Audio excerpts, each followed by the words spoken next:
time people come up and say, hey, Bruce, are you really that good? I said, well, if I tell you I'm good, probably you will say I'm boasting. But if I tell you I'm no good, you know I'm lying. All right, going back to be truthful with you. Let's just put it this way.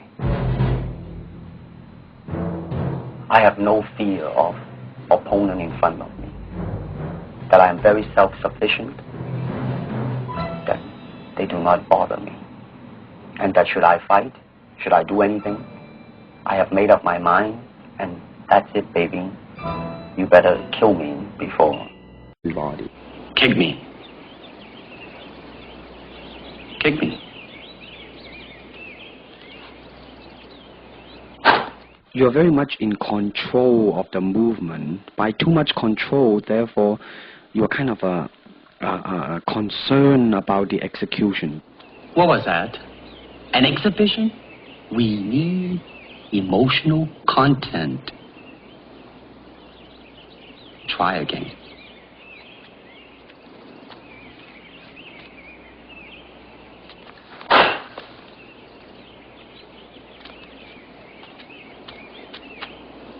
I said emotional content, not anger. Now try again, with me.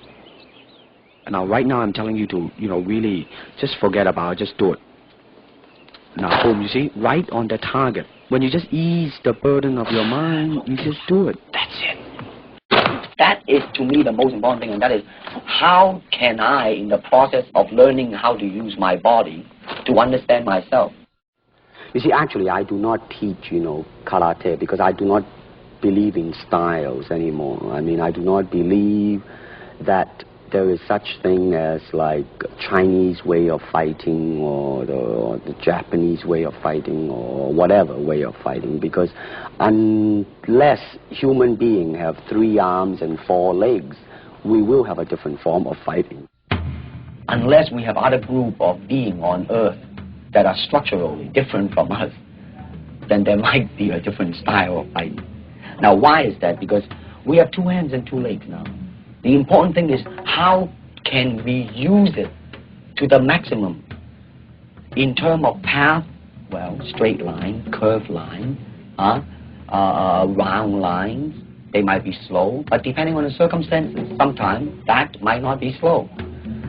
And in terms of legs, you can kick up straight, same thing, right? And after all that, then you ask yourself, how can you honestly express yourself at that moment?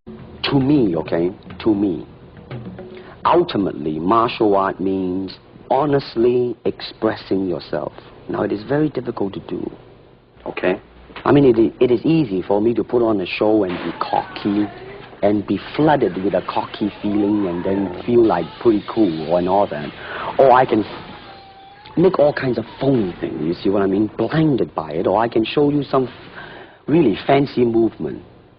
But to express oneself honestly, not lying to oneself, and to express myself honestly, now that, my friend, is very hard to do. And you have to train. You have to keep your reflexes so that when you want it, it's there.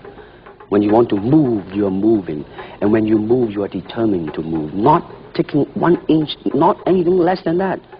If I want to punch, I'm going to do it, man, and I'm going to do it, you see. So, I mean, so that is the type of thing you have to train yourself into it, to become one with the punch. Now, I'm leaning forward a little bit, hoping not to hurt any camera angle. I mean, you got to put the whole hip into it and snap it and get all your energy in there and make this into a weapon. A good martial artist does not become tense, but ready. Not thinking, yet not dreaming. Ready for whatever may come. When the opponent expands, I contract. And when he contracts, I expand. And when there is an opportunity, I do not hit. It hits all by itself. Because of style, people are separated. They are not united together because styles became law, man. But the original founder of the style started out with hypotheses. But Now it has become the gospel truth.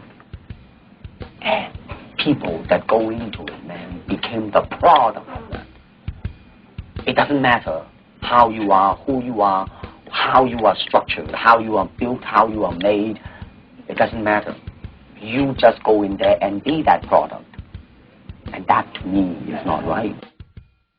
But if you do not have style, if you just say, well, here I am, you know, as a human being, how can I express myself?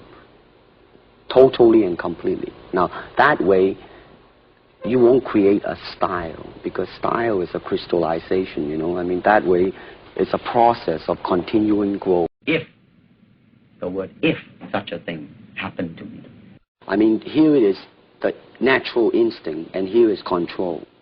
You are to combine the two in harmony. Not, if you have one to the extreme, you will be very unscientific.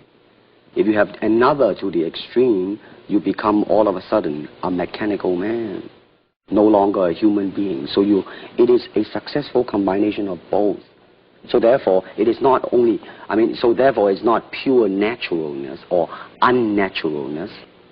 The ideal is unnatural naturalness or natural unnaturalness. When I do the Chinese film, I'll try my best not to be as American as I, have been adjusted to for the last 12 years in the States.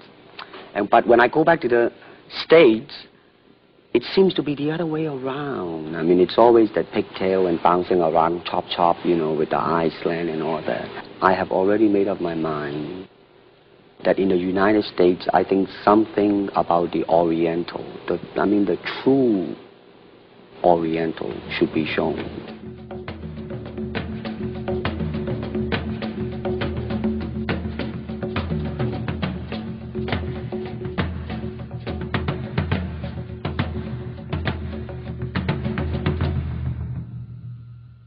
As a person, one thing that I have definitely learned, and my life, it seems like it's